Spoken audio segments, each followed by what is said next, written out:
About a week before the Pixel Watch 4 launched, I got to try it out at a secret Pixel event in New York City. I only had a little bit of time with it, but I remember coming away being like, I'm not really sure if this is all that big of an upgrade. Well, I've had the Pixel Watch 4 on my wrist for the past 2 weeks, and I gotta say, I was very, very wrong about the Pixel Watch 4. This is a massive upgrade, and quite frankly, the best Pixel Watch yet. Is it a perfect smartwatch?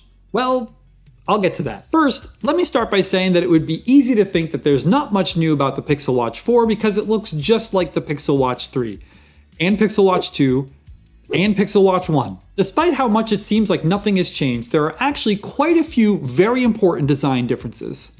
First, and this is a huge deal, the Pixel Watch 4 is actually repairable. Using the tiny little screws on the watch case, you can easily replace things like the battery and cover glass. These are the two things that fail the most with any smartwatch, so the fact that you can pretty easily swap them out now is awesome.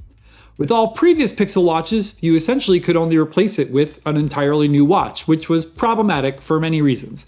Easy repairs is a nice perk. The display is also different this time around. On earlier Pixel Watches, the display was flat and lived underneath domed glass. Now, the display itself is domed, which reduces the bezels and makes the watch display appear much bigger. Of course, this won't help folks feel any better about the possibility of whacking the watch into something and shattering the glass. In fact, they'll probably be even more worried. But hey, maybe the fact that you can repair the glass now will reduce your concerns. Another cool display upgrade is that it gets much brighter. 50% brighter actually, going all the way to 3000 nits. That's just as bright as the Pixel 10, which is totally insane. The final design change this year is a big one, which you can see on the left side of the case. The speaker here has been upgraded, and you'll notice there are 2 metal pins here too. Those pins are what charge the watch. That's right, you'll need to buy all new chargers for your Pixel Watch 4 because the old ones won't work anymore. Now, the watch charges on its side like this, which is a little weird, but I don't hate it. Even if I did hate it, I would still welcome the change because the watch charges so much faster now. It can go from 0 to 50% in just 15 minutes. With the Pixel Watch 3, I would charge it when I showered and then give it a little extra juice before bedtime to be safe.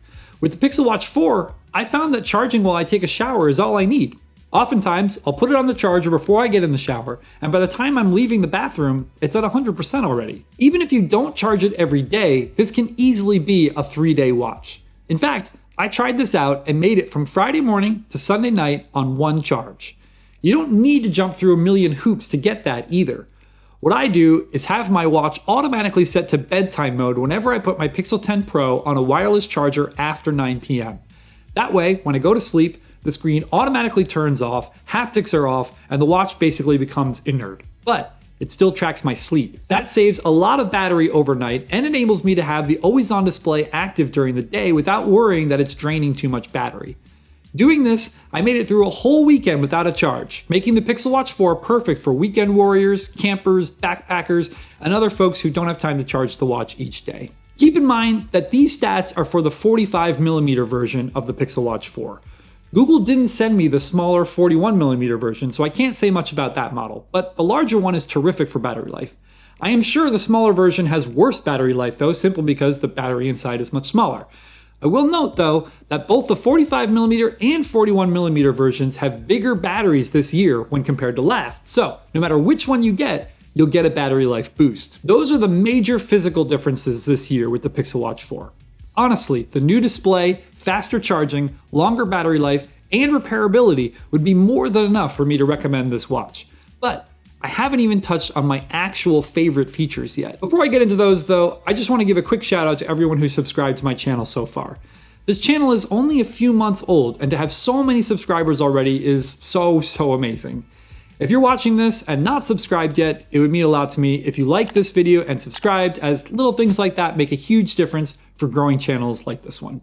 Okay, so let me tell you about my favorite new feature of the Pixel Watch 4.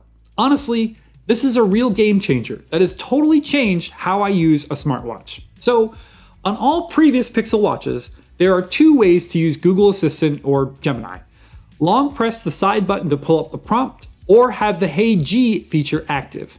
In either case, you initiate a session and then give your voice command. With the Pixel Watch 4 though, that's no longer necessary. You just raise your wrist and Gemini automatically activates and waits for a command. This allows you to simply raise your watch and say, set a timer for 1 minute, and Gemini does it. No saying, hey G first, no fumbling to do button presses, just raise your wrist and start talking. This has made my life so much easier. I found myself using Gemini more often than I used to because the little prompt appears anytime I raise my wrist. Imagine that I want to check the weather. What I would typically do is raise my wrist, swipe over, tap the weather widget, and then scroll through it. But what I found myself doing is raising my wrist, seeing the Gemini glow at the bottom, and then just saying, what's the weather this week? Then I just drop my wrist and let the audio response tell me what to expect from the weather. It lets me be truly hands-free. The way this all works is that Google includes an algorithm with the Pixel Watch 4 that's tuned to the action of raising your wrist up in various ways. Theoretically, there's no reason Google couldn't bring this to older Pixel Watches. It might be a while before it does that, but I can confirm that the Pixel Watch 3 and Pixel Watch 2 will start getting Wear OS 6 this week. So, this Gemini raise to talk feature might not be far behind. Google wouldn't confirm that, so don't take it for granted quite yet, but there's nothing about the Pixel Watch 3 hardware that would prevent this feature from working. At least, I don't think so. Another amazing new feature is the automatic water lock. This is great for swimmers and people who are in the water a lot. On previous Pixel Watches, if you wanted to prevent accidental touches when in the water, you would need to turn on Touch Lock manually. Now, Touch Lock is gone, and in its place is Water Lock. But more importantly, you don't need to worry about turning this on before you dive into a pool. As soon as your watch understands that it's been submerged in water, it turns on Water Lock automatically. When you're done in the water, you can use a new water ejection feature to expel the water that's built up near the speaker. This uses sound waves from the speaker to push the water away. It works great. Also, for swimmers, there are now 2 different tracking features: open water swimming and pool swimming. I'm sure you'll appreciate this. Speaking of activity tracking, the Pixel Watch 4 does that automatically now too. For runs, walks, bike rides, spinning, rowing, elliptical, and team sports, you don't need to start tracking before you do that activity. Instead, just start doing the activity. As long as you do it for at least 10 minutes, your watch will automatically start tracking for you. When you're done, you'll get a notification both on your watch and your phone asking you if you really did just do the thing you just did. Just confirm that and boom, activity tracked. This means no more forgetting to start tracking your activity and then needing to start it manually in the middle. Just start doing a thing and your watch handles the rest. Oh, and for you cyclists out there, you're gonna love this. Your phone can now mirror the tracking data from your watch. This means no more pulling your hand off the handlebars to check on your stats. It's all right there on your phone so you can glance down at it as you ride. Speaking of tracking bike rides and other outdoor activities, the Pixel Watch 4 finally has dual frequency GPS, which gives you more accurate location tracking even in tough environments like forests and dense urban areas. This has been a long requested upgrade, so it's great to see the Pixel Watch finally get it. I know it seems like I've already covered so much, but there's actually so much more. There's now emergency satellite messaging built right into the LTE versions of the watch, allowing you to send a message for help even away from your phone and totally off the grid. There are more activities for tracking than ever, including new ones like badminton, baseball, field hockey, rugby, pickleball, and even total separation of soccer and football for us Americans, and football and American football for my friends over in the UK. Haptics got an upgrade, there are new AI-powered smart replies for messages, notification cooldown is built into the watch.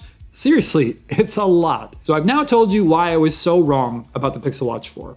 But now, I need to tell you about some of the issues I faced. No product is perfect, and there's room for improvement even with the Pixel Watch 4. First, as much as I love the new Raise to Talk feature with Gemini, it is too slow a lot of the time. It takes too long for what I say to appear on the screen after I say it, which sometimes leaves me wondering whether or not Gemini even heard me. Google needs to make the words I say appear on screen in something closer to real time, so I'm not left wondering if Gemini even knows I said anything. I'm sure this will get better with future Pixel drops, but for now, it's a little too laggy for me. Another issue is sleep tracking. Google and Fitbit have been at the forefront of this for years now, but a recent update to Fitbit's sleep tracking algorithm has caused problems for people, and the Pixel Watch 4 has those problems too. Basically, what happens is that if you get up in the middle of the night to go to the bathroom or something, sleep tracking stops there and doesn't reactivate. This causes you to wake up the next day and find that Fitbit thinks you only got a few hours of sleep when you likely got way more than that. Hopefully, Google and Fitbit roll out a fix for this soon, as accurate sleep tracking is one of the biggest reasons people use Fitbits in the first place. Another thing I wish were better is the new watch faces. I like this one I've been using during this review period, which is called Modular, but I think all the other new ones are ugly, especially whatever the hell this thing is. I want to tell the time, Google, not take a Rorschach test. Thankfully, the third-party watch face store Facer is back on Wear OS, so you can always go that route if you can't find something native on the watch. But really, Google, look to the designers on Facer to make your watch faces, because these new choices are pretty meh. Really though, those are my only complaints about this watch so far. It's pretty incredible all the new things Google brought to the Pixel Watch 4. And to make it an even easier sell, Google didn't increase the introductory pricing. The 41mm Wi-Fi model is still $349, and the 45mm Wi-Fi model is still $399. For all these new perks, that's actually impressive. So the big question now is, should you buy this? Well, if you use a Pixel phone and either don't own any Pixel Watch or are still rocking a Pixel Watch 2 or the original Pixel Watch, this is a no-brainer upgrade. There are so many terrific new features here that it will honestly give you a huge quality of life improvement. If you have a Pixel Watch 3 though, I would wait a bit. You might be getting some of these features in the future. The Raise to Talk to Gemini feature, automatic activity tracking, mirroring your cycling data to your phone, and other software-based features don't seem to need any special hardware to work, so there's every reason to believe Google will eventually send them your way. But what if you don't own a Pixel phone? Should you still look at a Pixel Watch? Honestly, there are very few features here that require a Pixel phone to function, so I would say any Android user out there should think about this. Granted, if you are a Samsung user, a Galaxy Watch might be better considering the number of features that Samsung reserves especially for Samsung users, but the Pixel Watch 4 should still be an option you investigate. As always though, I want to know what you think. Are you going to grab a Pixel Watch 4? If so, what size are you getting?